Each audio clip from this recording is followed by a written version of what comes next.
ना चाहते हुए भी तुम्हारा जिसको चाहते थे उसके साथ ब्रेकअप हो गया, संबंध खत्म हो गए, रिलेशनशिप टूट गया, तो अब तुमको शारीरिक दर्द से ज्यादा भावनात्मक दर्द हो रहा है, जैसे कि अंदर किसी ने छुरा घोंप दिया हो या आग लगा दी हो। अब तुम जितना उसके बारे में सोच रहे हो उतना ही तुम भावनात्मक रूप से कमजोर होते जा रहे हो और पिंजरे में फंसकर एक ऐसे ताले को खोलने की कोशिश कर रहे हो जो लॉक ही नहीं है। तो तुम्हारे अंदर गुस्सा, नाराजगी और भावनात्मक दर्द पैदा हो रहा है। इससे बाहर निकलने का जो तुम कर रहे हो वो तो नहीं, लेकिन एक दूसरा तरीका है मेरे दोस्त। खुद को विश्वास दिलाओ, खुद से यह बोलो कि अब कोई उम्मीद नहीं है, देयर इज नो होप। सबसे बड़ी गलती जो तुम अभी कर रहे हो कि तुम मान ही नहीं रहे कि अब कोई उम्मीद नहीं है। तो तुम्हारा दिमाग इस भावनात्मक दर्द से, इमोशनल पेन से कभी बाहर नहीं निकल पाएगा, यह और बढ़ता चला जाएगा।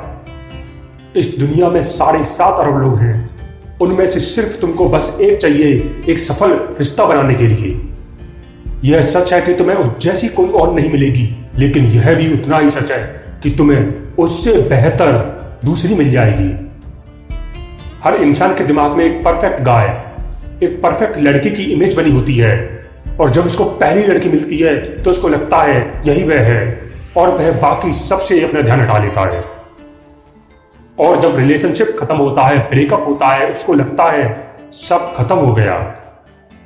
लेकिन दोस्त, यहां तो अरबों ऑप्शन है।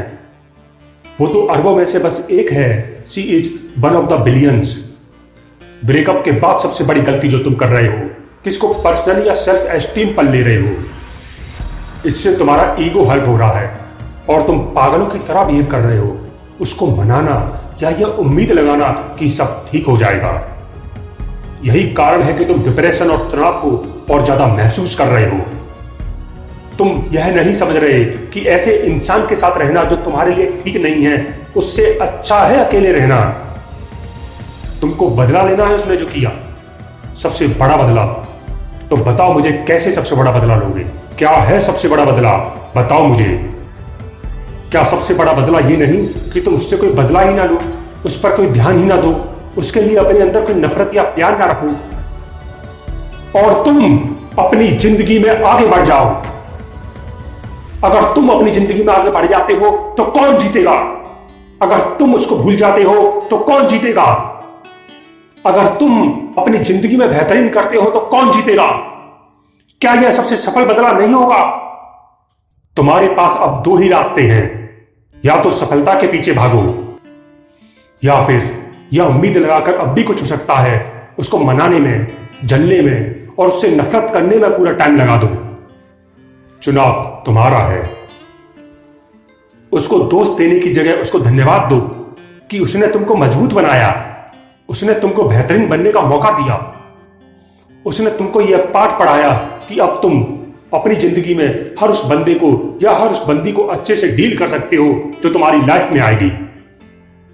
अब या तो तुम इसे ऐसे देखो कि सब खत्म हो गया, या अब तुम इसे पूरे उत्साह के साथ ऐसे देखो कि अब तुम्हारी जिंदगी का नया अध्याय शुरू हुआ है। नए दोस्त बनाओ, अपने परिवार के साथ समय बिताओ, अपने समय को खुद को सुधारने में, कैरियर को बनाने में लगाओ। अपने परिवार के साथ, दोस्तों के साथ नए दोस्त बनाने में समय बिताओ। ऐसा करने पर दिन के अंत में तुम्हें इमोशनल पेन नहीं बल्कि अच्छा महसूस होगा। सबसे अच्छा बदला आगे बढ़ना और उसकी तरफ पीछे मुड़कर ना देखना है। Move on. कुछ समय बाद तुमको पता चल जाएगा कि जिंदगी उसके बिना ज्यादा बेहतर है। तब अपनी दोस्त टू नाइट डायरी को बताने जरूर आना। क्या यह काम करेगा? अगर तुम कमिटेड हो, प्रतिबद्ध हो, तो हाँ, जरूर करेगा।